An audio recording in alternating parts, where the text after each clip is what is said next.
Hi there, I'm Dennis Velco with OutBüro Voices. That is OUTBURO.com. We are very happy today to have someone that I have had several conversations and have had the pleasure of meeting in person, Larry Jacobson. Welcome, Larry, to the show. Great to be here. Thank you, Dennis. Awesome. So much appreciate you taking the time out of your weekend, especially to chat with us today. For those of you who don't know, and I'll be sure to, of course, let Larry tell his story, but Larry is a very interesting guy. He is the first out gay person, LGBT person, to sail around the entire world. Wow, that is going to be an interesting story. But more, not only was that an accomplishment, but the lessons learned, the life lessons that he had taken away from that. You know, it's one thing to accomplish a large task, but then it's another then to take that task and then transform it into even more for yourself and more for other people. So we're going to get into how Larry has not only sailed around the world, but now how he is helping people achieve their dreams, both in business and in retirement. So Larry, thank you so much again for joining us today. If you could, again, for especially those folks who maybe have not heard of you before, could you give us a little bit of background and context? Sure. Well, your introduction was perfect. I should just quit right now, actually. Well, that was really brief. You've got a very deep and interesting story. Yeah. Well, I don't think we want to go back as far as we really want to, which is age 13, except for one element, and that is when I was 13 years old, I taught myself to sail. And 3 years later, I decided that I was going to sail around the world. I was 16 years old. Wow. And yeah, so I kept that dream alive for 30 years. And then when I was 46 is when I finally sailed out the Golden Gate, headed around the world. Okay. Yeah. So I had spent 20 years in the corporate world, in the events planning business, the travel incentive business, and taking groups for mostly high-tech companies all around the world on different exciting travel programs. And always in the back of my mind was, what are you doing towards your goal of sailing around the world? Because that was just my dream. That was my major focus, was to do that. So for 20 years I worked, and finally I was able to sell the company and get just enough money to tease me into thinking that I could sail around the world. I mean, that I could buy a boat and leave. And when I say that, it means, well, I still had to borrow the money to buy a boat. And then halfway through the trip, I had to sell my half of a house that I owned with my partner. And so it was just a tease, but that's because when we left, I thought we were going for maybe 1 or 2 years. I really didn't think about how long it takes to sail around the world, because I really didn't have all that knowledge. So I just went. Wow. Yeah. And very an adventure and adventurous without quite, the full planning. So interesting. So it took you, if I'm not mistaken, 6 years total? Correct. 6 years to sail all the way around the world. That was 40,400 nautical miles. Wow. Yeah. And now, it doesn't seem like it would take that long. Was it that you stopped in a lot of ports and, hung out for a while? Right. The idea was not to like race around the world quickly, but to see the world and live in different places. And so as we sailed south from San Francisco to Mexico, and then we took about 6 months to cross the Pacific and ended up in New Zealand. And we stayed in New Zealand for about 8 months, waiting out the hurricane season, then went back up into the Pacific for another 6 months, and then back down to Australia, and we stayed in Australia for another 8 months. Okay. So, so you're basically following the weather as you go around the world and avoiding the hurricane seasons. And then we lived in other places that we lived a long time were in Phuket, Thailand for about 2 to 3 months, I think. And in Tel Aviv, Israel for about 3 months. Okay. And then in Turkey for almost a year. Wow. And Barcelona for a month. And those are the major places that we spent a long time. It was really great to get to not be a tourist, but to be part of the community. Gotcha. Wow. Yeah. An amazing way to see the world. And we did fly the rainbow flag all the way around the world. We did take it down when we entered Pirate Alley, which is the Gulf of Aden, just before and going up the Red Sea. And we had it down for that period. And once we got through the Suez Canal, it's just an overnight sail to Israel. And on our approach to Israel, we put the rainbow flag back up. We pulled into the marina, and within about 20 minutes, this woman comes by and she sees the rainbow flag and she points up to it and she says, "Me too, me too." Oh, and she was, cool. And so Iris was our first gay friend that we met in Israel, and many more. Awesome. Yeah. Awesome. So, so your real, I guess, goal of this was just to see the world, as you say. It wasn't like you were trying to, beat some time record or something like that. In addition, It was just your way of seeing the world. Yes, and it's certainly. I mean, I could have done it a lot cheaper by flying first class all the way around the world. Probably staying in Ritz-Carlton's, but this was what I had always wanted to do, and having been a sailor my whole life, and this is the Everest for a sailor. This is the ultimate, and it doesn't matter that whether you're trying to race around the world or go slowly. They say about on an average year, 60 people or so complete a circumnavigation. Really? Compared to hundreds who climb Mount Everest. Yeah. It's just because it's that difficult to get a boat around the world because of the weather challenges, breakdowns. And when you're out for 6 years, everything breaks. You have salt, water, and sun, and it corrodes everything. And so you have a lot of breakdowns, and just the, not only breakdowns of the equipment, but there are some emotional times as well when it becomes so difficult of a challenge doing what we're doing that you just want to break down and cry and just say, "Oh my God, forget it. Let's sell the boat here and go home." Yes. I could definitely imagine that, because you're on a small vessel, relatively small in comparison to living in a house. Much smaller, yeah. And you're with the same people or same very small group of people for a very extended amount of time. Yes. And that alone, as we have found, through this COVID situation that we're now living with, most people are used to going to their, work every day and coming home, and even just being trapped in that, in and around your home in the house with the same people and your family. You can go a little bit stir crazy. Yes. So, well, we say that 1 year on board a boat together is like a dog year. Okay. So it's 7. So 6 years. I was with my partner at the time, Ken, for most of the trip. That was 6 years. So times 7 is 42 years. And then add the gay years on top of that. Versus, exactly. right? Yeah. What is it? I've heard different numbers. Like one gay relationship year is like 3 or 4 in the heterosexual world. Yeah. So add that, then multiply that, then multiply your on the boat thing. So that's like, oh my gosh, over 100 years of like being together. Yeah.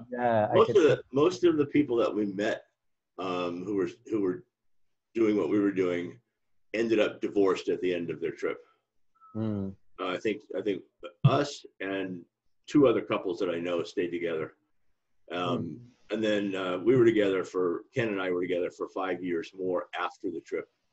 And then we finally called it quits. Oh, okay.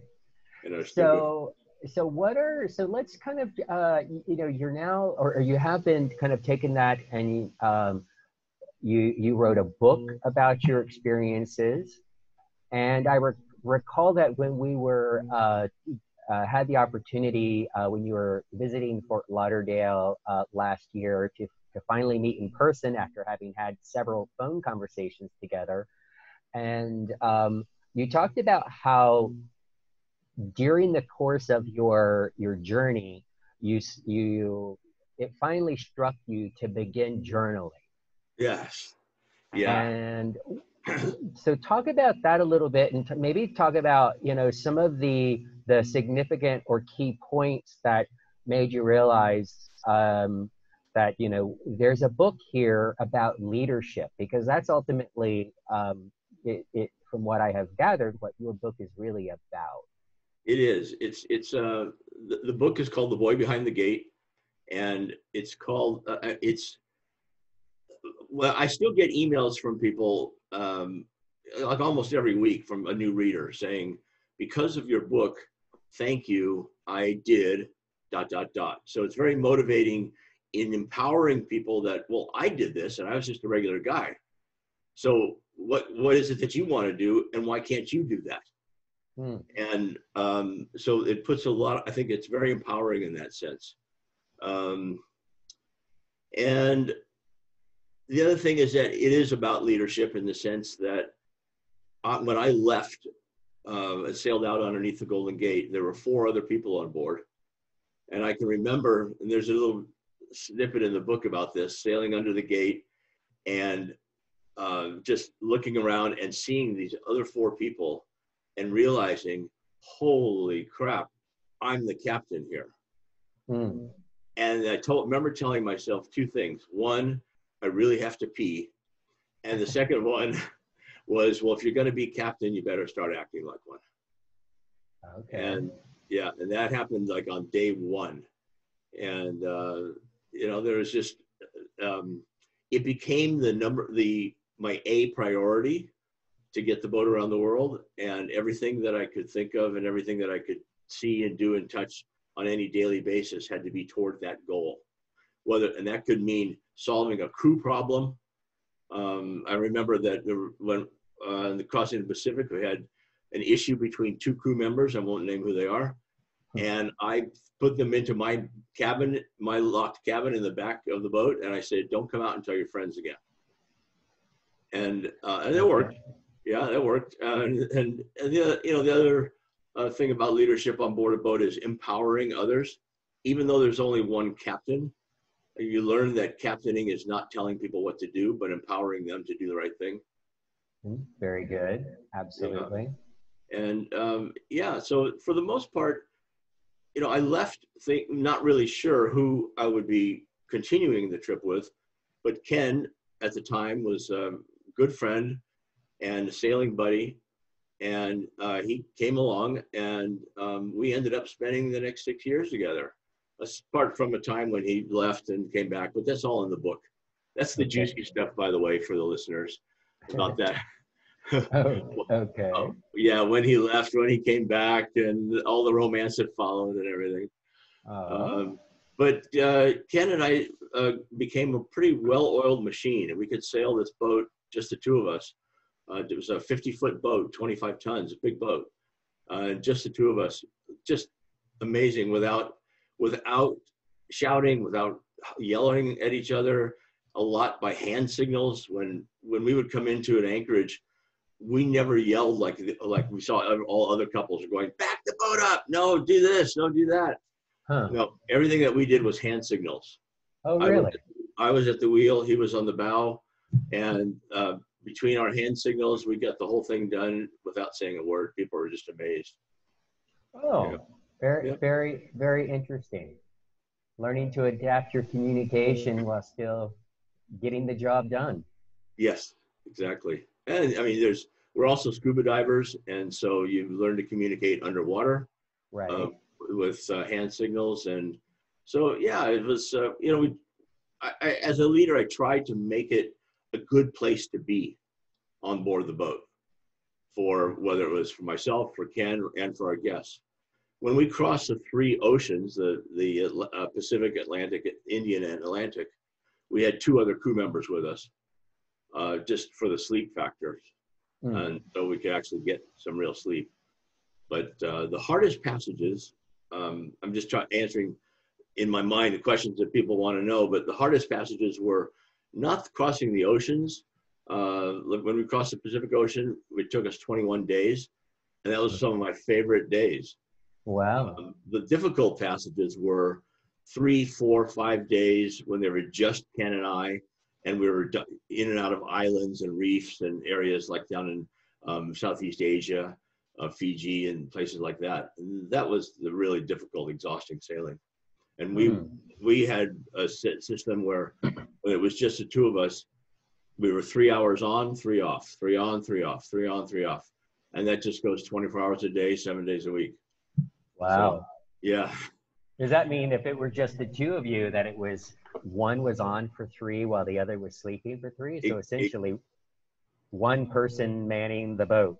Exactly. Wow. Yeah, exactly. And so was the difficult portion down in those, in the Pacific area and the Pacific Islands area that you mentioned, was that because of the reefs and the dangers of it versus being in the open water? Correct. Right. And the saying goes that it's not the ocean that gets you, it's the hard bits around the edges. Oh. So okay. it's land that is a problem for a boat. And so we, you're very close proximity, like sailing up inside the Great Barrier Reef in Australia took days after day after day. Too many reefs to sail at night. Some of them are uncharted. And so you're having to read the water and find a new anchorage every night. And yeah, so it was challenging. Wow. But great fun. Yeah. Oh, wow. I mean, what an incredible experience, that's been, not many people, as you also were talking about, not many people take on those kind of life experience, big moment challenges in their life. And, that seems to be a lot what you have transitioned into and helping be a life coach, business coach, and retirement coach, and saying to people who have worked their life in whatever careers, even folks of high accomplishment, doctors, attorneys, executives, and so forth, and they're looking at retirement, and that could be quite challenging, because it's like, what the world am I going to do with the rest of your life when you could have quite a long life to live depending on when you retire? Absolutely. And what happened, the way I got into coaching and coaching people who are retiring, or at least in transition to their next big thing in life, is when I came back, and I spent 3 years writing the book. And the book was published, and it won 6 literary awards within the first year. And so that made my mother very happy. So that was a good thing. Yeah. And so then I got a call from a friend of mine who was a CEO, and he said, "Hey, Larry, I've got a question for you." And he wanted to ask me some questions about this business. So I went in and saw him, and as with most business executive coaching, the person doesn't really want to ask you, "Hey, how do I run my business?" or "Can you help me with this balance sheet?" or something like that. No, what they're asking you about is more people issues. How do I deal with John? What should I do about this particular moral dilemma I'm in? But this person said, "Hey, Larry, what I want to ask you is, what am I going to do when I retire? And how did you do it? How did you let go of everything, including your identity of who you were as an executive, to change and to go sailing? And is there a process for that?" And I said, "Well, gee, not that I know of, but I'll think about it." Then I got a call from another friend who was a CEO, and the same thing happened. He asked me the same questions, and I thought, okay, I'm on to something here. And so I took the next year and I reverse engineered all the steps that I went through to retire, to be able to leave my career, my income, my security, my home, my identity of who I was. And I documented these steps, and then I created the video program, Sail into Retirement, which is an online interactive video program. It's the first one, and it takes you from, gee, what am I going to do with the rest of my life, all the way through to I have a plan, and walks you through all the steps.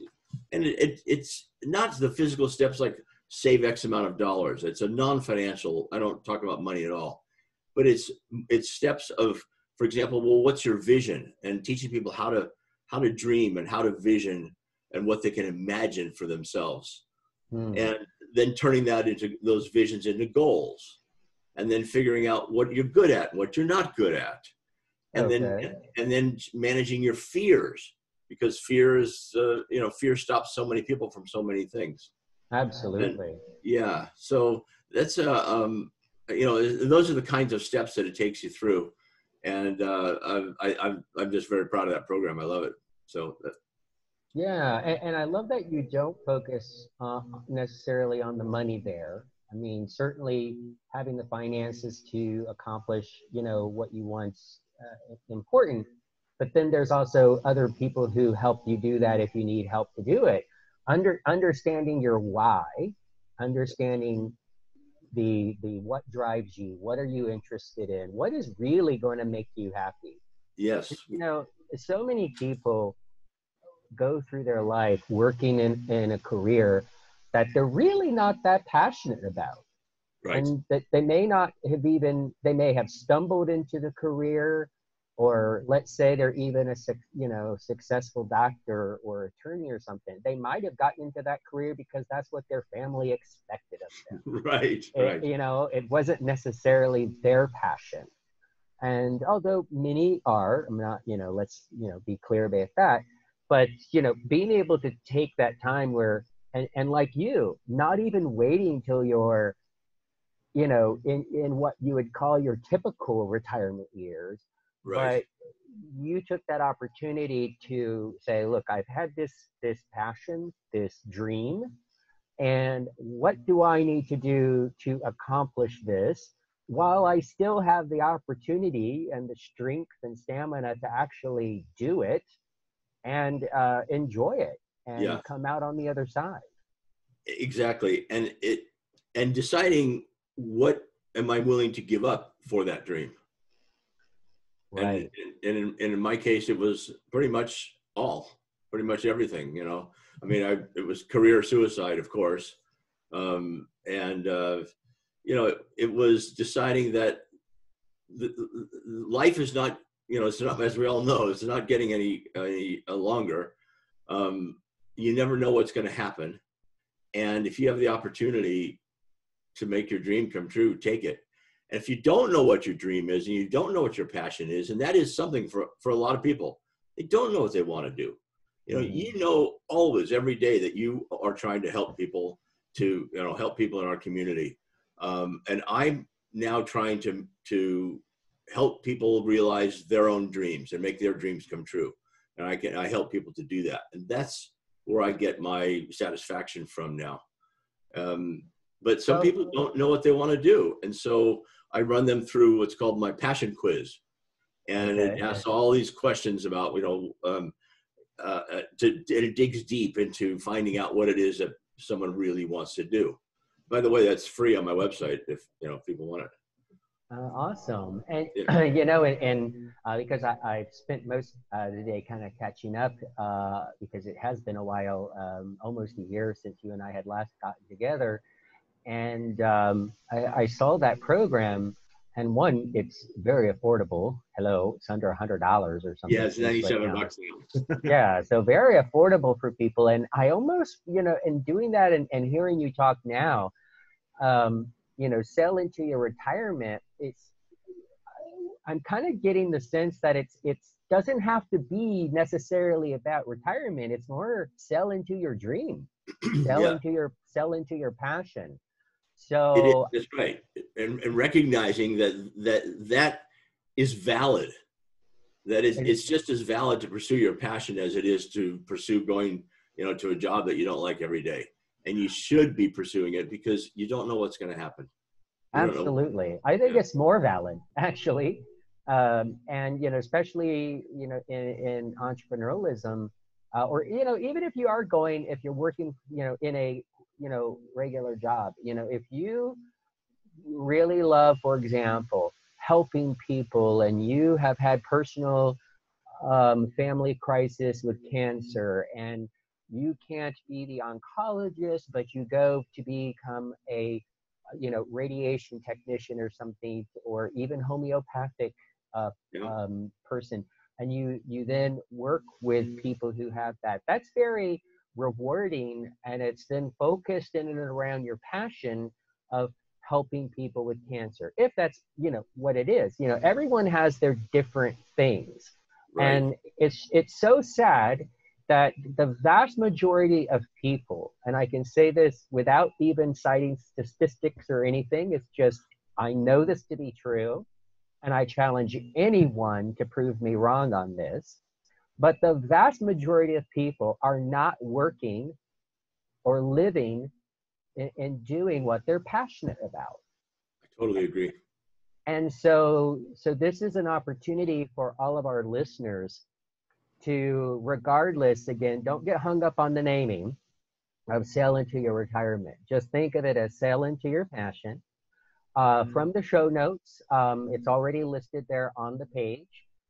So if you are, no matter what level you are, you could even be 18 years old and looking at what you should be doing in your future career. You could be 30 years old and having your first mini midlife crisis and wondering, what the fuck am I going to do the rest of my life? Trust me, it's not the last time that's going to happen. And you're talking with someone who have reinvented himself several times. and you have, and successfully, and you recognize that life is not static, and you don't have to do the same thing all the time. And you don't see that.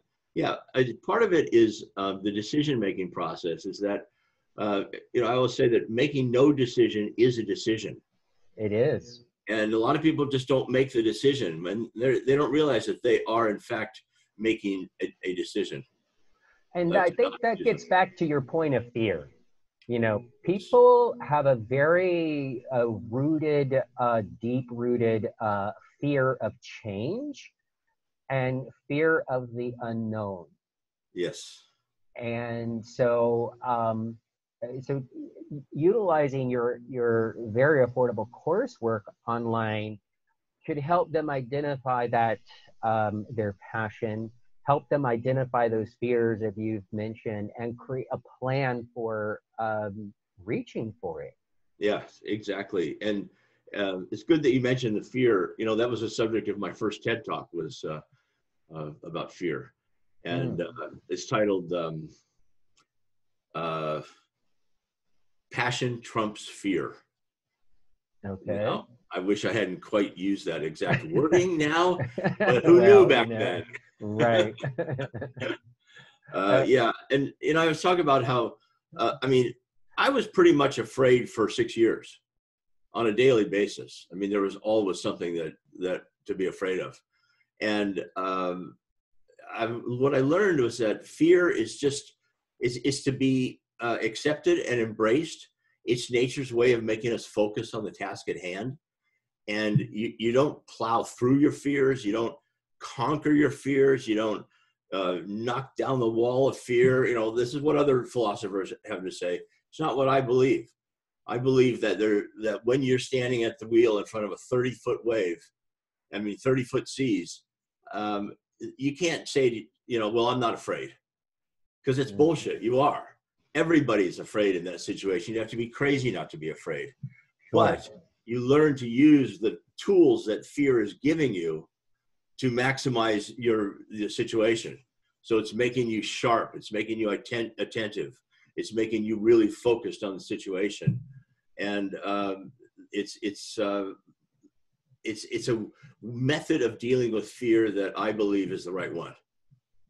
Okay, I definitely understand you, and so I think it's also too a matter of recognizing recognizing that fear and acknowledging that that's what it is. And That's the first step, is to recognize the fear, and the second step is to accept it. Understand. Yeah. And That's you know, it. because like so many people too, they live in a cortisone heightened constant state of stress, and part of that is fear based.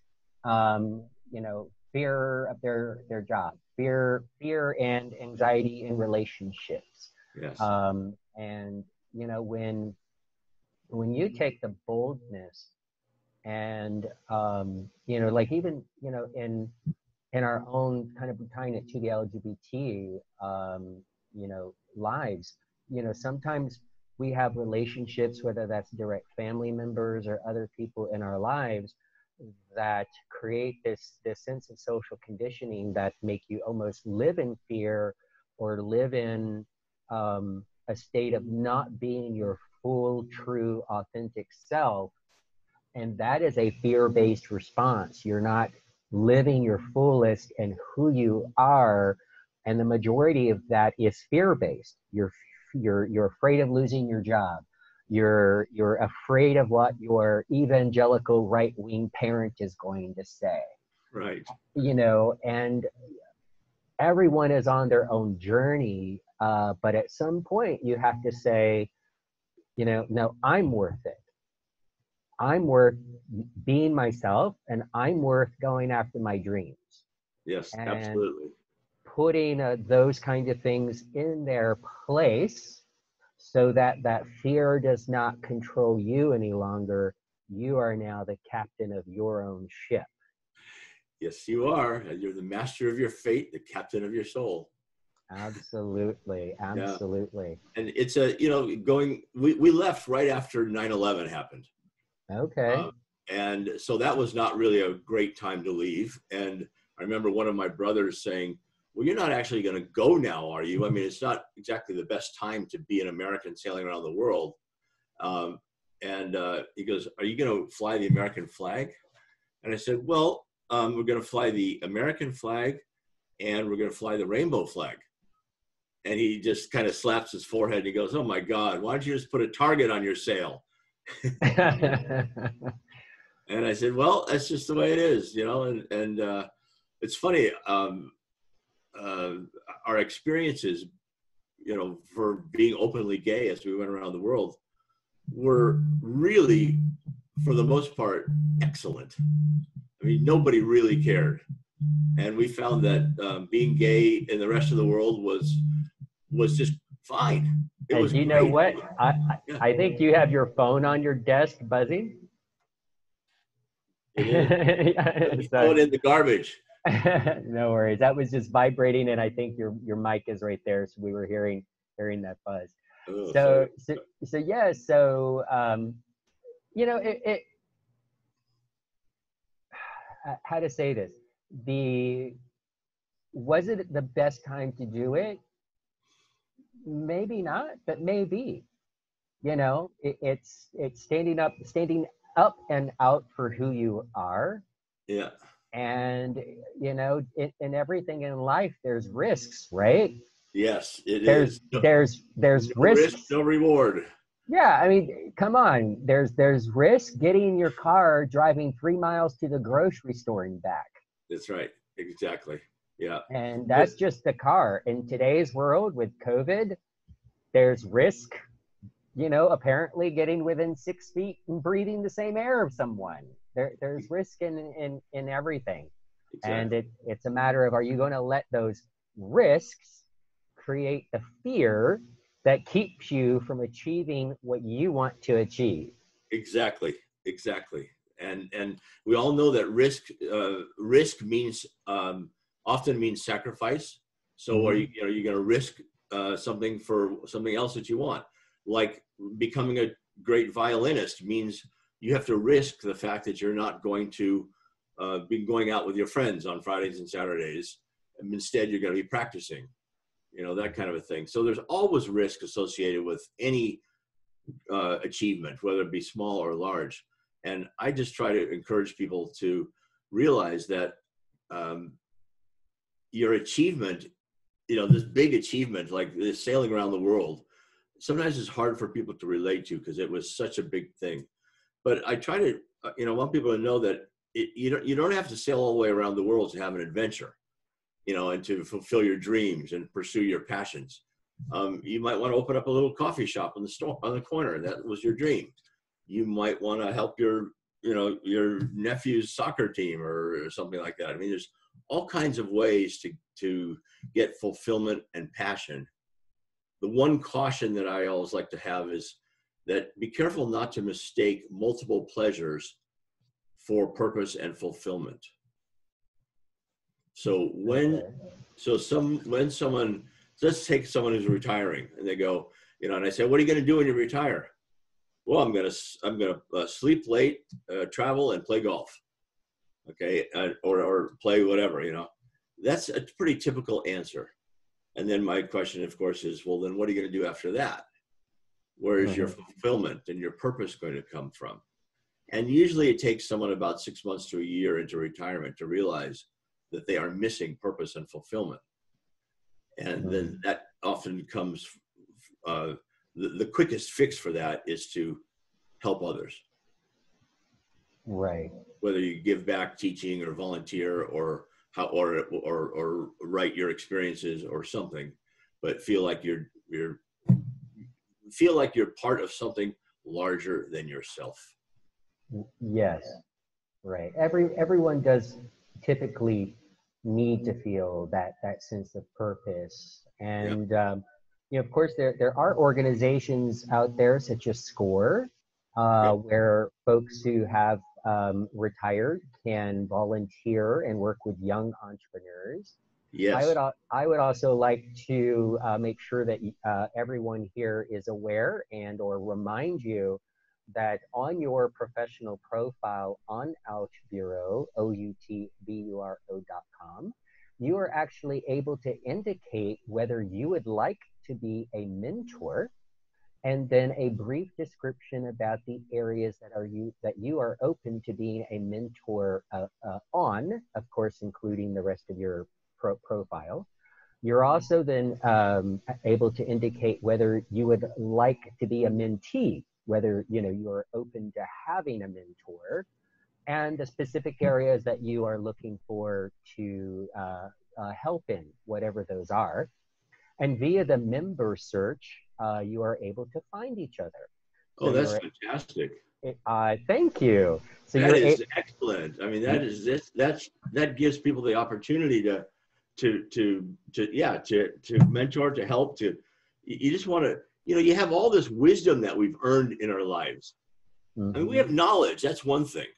But as an older person, okay, I'm not that old for the radio audience listening, but in addition to knowledge, you have wisdom. And if I might explain the difference. Absolutely.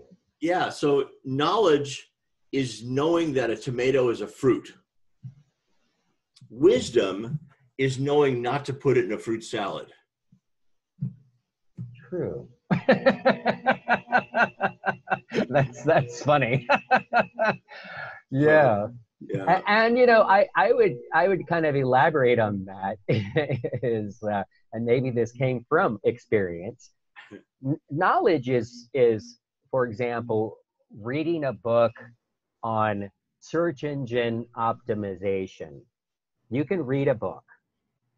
You can read a book about anything and you could gain knowledge, right? But the wisdom comes from experience. Exactly. And often that experience has been laden with mistakes along the way. Oh, yes. Like putting tomato in a fruit salad. And so when you are open to learning from others and being open to being a mentee and having someone guide you and coach you on areas that aren't your strength and where you are trying to improve upon, it's leveraging their wisdom That's right. because of the lessons learned and hard knocks that they have achieved. And hopefully you then don't have to make those same mistakes. Exactly. And you know, when I wrote I wrote another book. Did I bring it? Oh yeah, I brought it. Navigating Entrepreneurship. I don't know if you can see that. There it is. We'll have it on the site. And the reason I wrote that one was because I was getting a lot of questions from people about who are doing startups and starting up their, you know, small business, and things were hitting them. You know, being an entrepreneur, as you know, is quite a roller coaster ride. And so in that book, Navigating Entrepreneurship, I address the roller coaster and walk people through the different aspects that they're going to be experiencing during when they're starting up their business. And change is one of them, and being proactive versus reactive. And you know, it's just tips on that because I wanted my wisdom to be out there. Awesome. Yes, we'll definitely have a link to that. And of course, links to your websites where then that will also be on there. You know, and I'd like to add, you know, being an entrepreneur, especially a bootstrap, you know, solo entrepreneur, you know, it's a tough life. It's a, you know, like right now, OutBüro is it's still just me at this point. You know, having had, and I do everything. So from the technical website stuff to the content creation to the search engine optimization that needs to be done so people find it, to these interviews, yes, and editing and everything else in between, and that can become a little overwhelming. And it's, you know, it's like to your point earlier where you had to set a task of saying, what am I going to do today that drives me to my goal? right? And as an entrepreneur and a startup entrepreneur, I think that's a very important lesson, Larry, is because there are so many things. You know, there's your technical, there's the practical things of things to do. There's the marketing, there's the accounting, hopefully. Hopefully soon. Yeah, hopefully soon. There's legal. You know, there's so many things. You have to wear so many hats and or be able to afford to hire people to do those things, and it becomes very overwhelming. And so a good lesson for all entrepreneurs and budding entrepreneurs out there and those wanting to follow your dream is like, you know, some days I get overwhelmed. Yes. And what I do though is similar to you, is I have a set thing that I look at every day, and I said, what am I going to achieve today, or what am I going to achieve tomorrow that builds upon what I have been doing and continues to drive OutBüro in the direction that I am wanting to go. Now, Right. I'll be honest, I never achieve everything that I plan to. What? I've always have put more on my plate than is humanly possible, but I always achieve something literally every single day. Right. That's right. Including this on a Saturday. Yep. And the largest mission that you can ever imagine can be broken down into multiple steps. And you just have to take that first step. And once you take the first step, doesn't it seem that you kind of are on like a railroad, you know, runaway freight train, just kind of careening down this track, and it's happening, and you almost feel like it's dragging you sometimes. Oh, not yes. And that you're not steering it, you know. Oh yes, that has happened. That has definitely happened more often than once.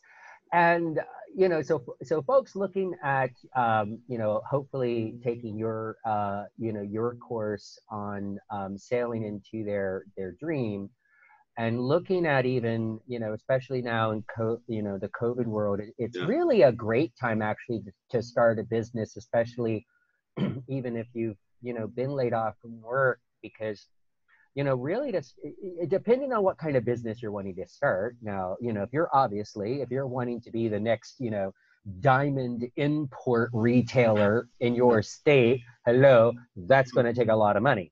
Right. But there's so many businesses out there that you are able to do and do it depending on your skills for very little money. Like I'm not really, don't even consider myself now a web applications developer. But the entire site, even with its flaws and even with its, technical issues that I have had and have overcame most, I've done it all. I have learned it all. And whenever I'm talking to the developers of the two sides of the house, they can never pull any wool over my eyes because I know or I will investigate. And also, as a small business, when you're looking at your website, there's many free tools out there, like WordPress and free templates and so forth to do. Writing your own content is free. Doing videos like this on Zoom is free. Yes. Doing the great backgrounds that you and I both have behind us is via Canva. That's free. Right.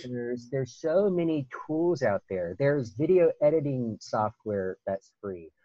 You don't even have to pay for Microsoft Office. There's LibreOffice, which is free.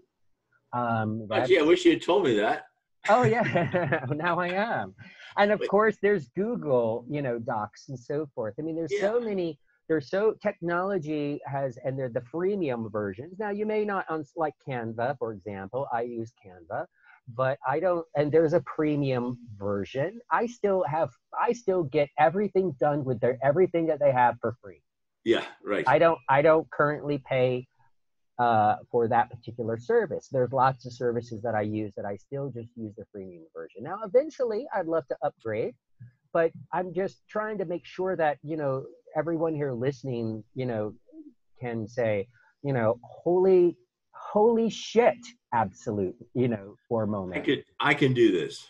Exactly. Think about it. If I can build a group on LinkedIn of 46,500 global members, that by the time you probably listen to this here in a few weeks, I have been told, and I have provided all the materials to LinkedIn, they're going to be featuring the group at the end of the month for Pride.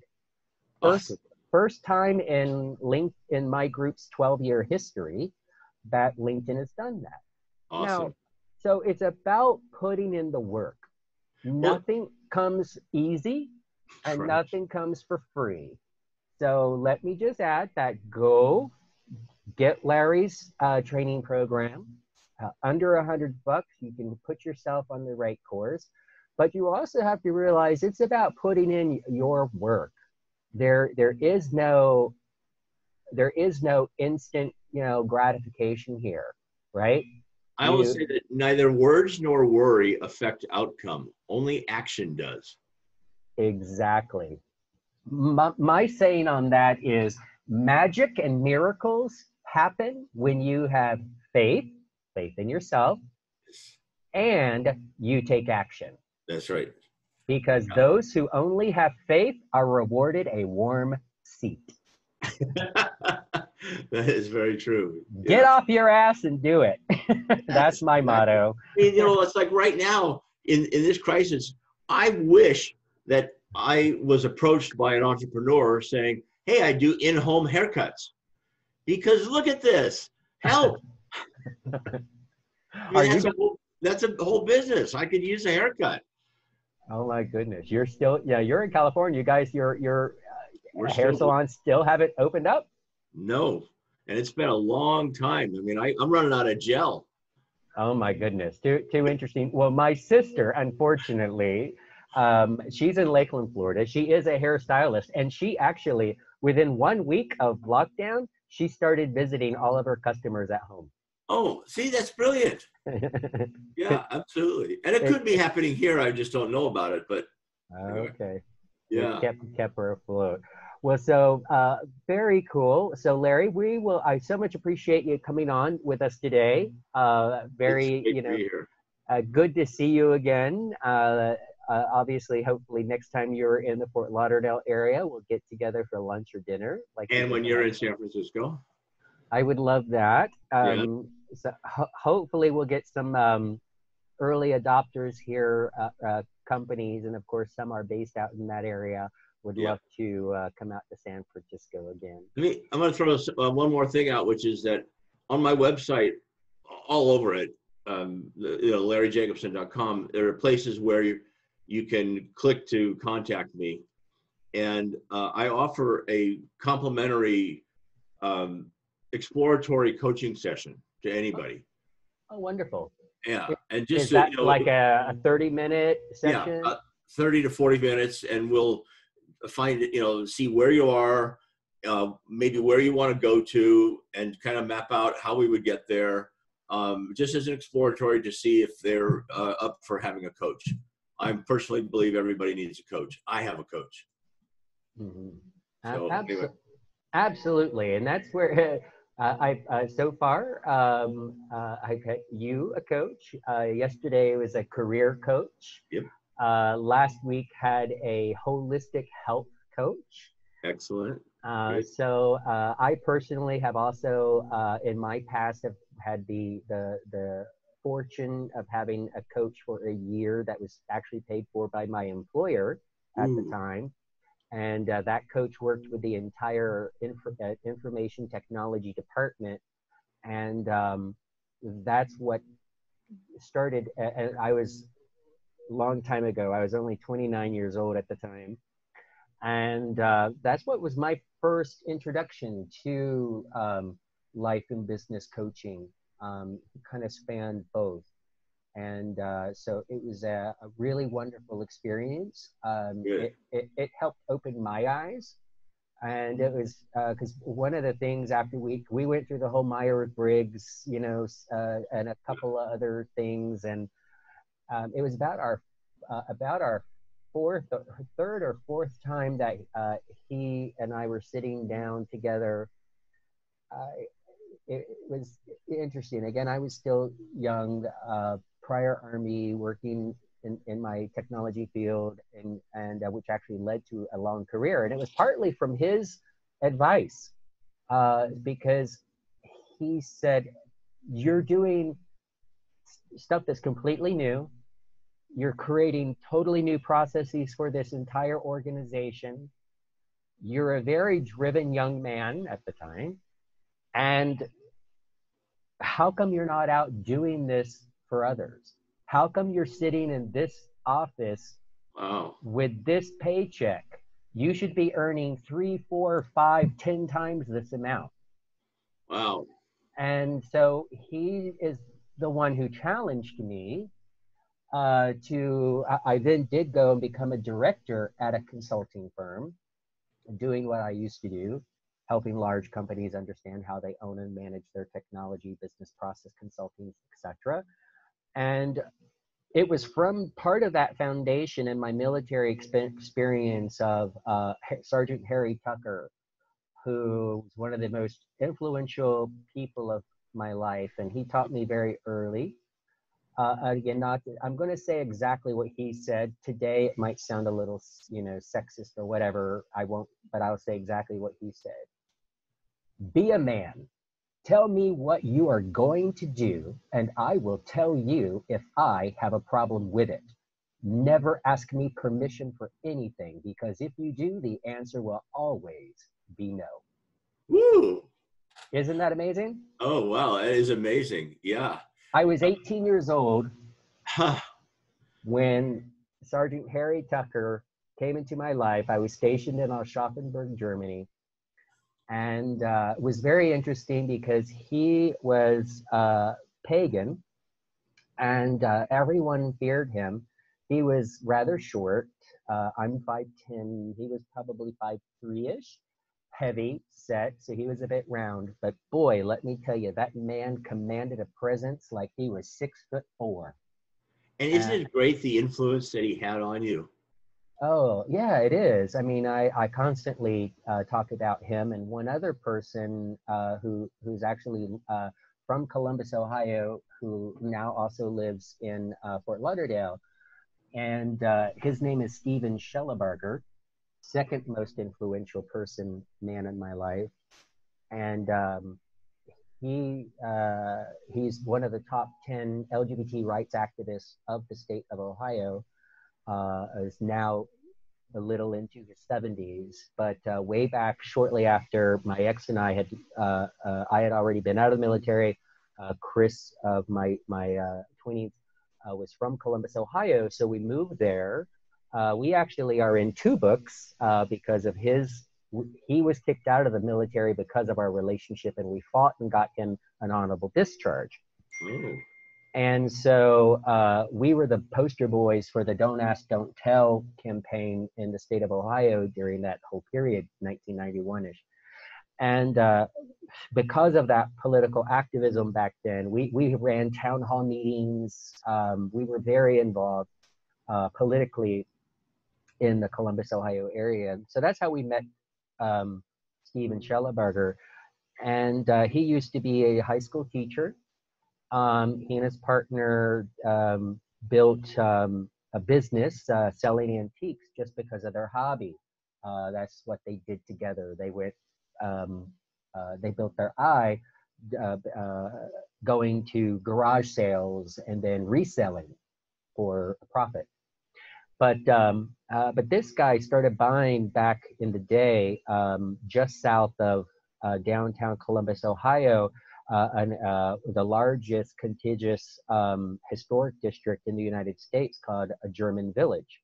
Beautiful, beautiful area, cobblestone streets and so forth. Well, he was buying it back in the 70s and 80s for like $1 a house from the city and take over the taxes. And Wow. then he refurbished them. I mean, you can't touch any of those houses for like under 600,000-700,000 plus $1 million, kind of places. And so by the time I got to meet Steven, he had already had all this success, but it was building it based on his passion, things that he enjoyed doing and things that he could do. And it was actually stuff that he and his partner, who died of HIV, that they did together. And I really just admired him and how much he dedicated his life to the LGBT community and equality, and equal rights in the state of Ohio and nationally. And so one day, sitting having a hamburger, it was my ex and I sitting at this place called Max and Irma in the village, German village, and I asked him. I said, Steven, how do you do this? How do I do this? How do I replicate what you've done? And he just very casually, without any thought, he just said, well, Dennis, it's simple. Do what you're passionate about. If you do what you're passionate about, It'll drive you. it won't seem like work. You'll work your ass off and the money will follow. Yeah, that's right. And so yes, I just to share with you and our listeners a great little story. Shortly after I moved to Fort Lauderdale, now a January, a year ago, working on OutBüro again, getting back to that entrepreneurial thing, working my tail off every day. It's working. Yeah, it's working, but I got to share this, how the universe comes together, when you believe in yourself. And so it's about 3 months or so after I had moved there. And some people in Fort Lauderdale come there, seasonally. So I had not, so at any rate, just note that. And so one day I'm like, oh my gosh, I've started OutBüro on what little bit of savings I had from my divorce and selling the house. I put everything into it. I'm like staring at a finite bank account and, just stuff going on, craziness going on. And so I started, it was literally on a Tuesday afternoon at 3:30. I sat down on my living room, my duplex that I have there, and was meditating. I'm like, universe, you need to show me a sign that I've not made the absolute worst decision in my life, that moving to Fort Lauderdale was a great choice for me, And you know me, it can't be some little butterfly fluttering around. It can't be a dragonfly laying on my shoulder. I want Universe, lightning. you need to punch me in the nose. Do you know? I am not kidding. That was at 3:30 to 4 o'clock in the afternoon. At 7 o'clock, I went to a local bar who also serves food, and a lot of them do there. And I'm sitting at the edge of the bar, and all of a sudden, this gentleman walks up to the bar and orders another glass of white wine. And I look at him, and Stephen has always worn very distinct round glasses, very, avant-garde, chic-y looking glasses. It's been his signature look for years. So I look at him and I'm like, I haven't seen this man in over 8 years. I'm like, Stephen? And he looked at me, he goes, Dennis? And I'm like, oh my God. I get up, I'm like, hello, go over, give him a big hug. I'm like, oh my God, Stephen, are you here visiting? He goes, no, hon, I live here half time and I'm about to move here full time. I'm like, I'm your sign. Yeah, it I'm was. the sign. I now have met so many people. It's one thing I love about Fort Lauderdale. People are from all over. Yeah. I now have, so I've known Stephen since 1991. I've run into other people that I have known just as long from Columbus, Ohio. I've actually ran into a friend from Germany. And, what that just did for me is whatever your sign is, whatever you need to confirm that you're on the right path, it will come. But first, you have to get on your right path. Yeah, right? That's right. You got to have get to. on. Yeah, You have to or be a path. It might not even be the right path at first. so true. Yeah, and you just have to take a step, take that first step, whatever that. Once you've defined where you're going to go, then it's a matter of knowing that it's going to take steps to get there. Take the first step. I always say that I've achieved pretty much everything I've set out to achieve in my life. So my next question is, have I set out to achieve enough? And so I'm always looking to take that first step towards the next thing. Well, and that is the key point is, you just can't dream it. You just get magic and miracles happen when you take action. That's right. Exactly. Good one. You have to take action because otherwise nothing happens. And I just want, I love the idea of empowering people, and I want people to know that, I'm just a regular guy who wanted to go sailing. And so I ended up sailing around the world and being the first gay person to do that. Well, yeah, that's a big deal, but that's only a big deal to me, really, because I'm the one who wanted to sail around the world. Whatever it is somebody else wants to do, that's their big deal. And they can do it. I'm just a regular guy. I don't have any special skills. I still don't have enough skills to sail around the world. I've already done it. So if I had waited to get all the skills necessary to go sailing around the world, I still wouldn't have left. So true. You gotta take and learn along the way. Exactly. Yep. So cool. Well, wow, we've had a great conversations, Larry. And, of course we do. As always, we need another beer. Well, we need coffee and beer. That'd be great. Well, so thank you so much for joining me today. Always good to have a chat with you. We started a few years ago talking on the phone.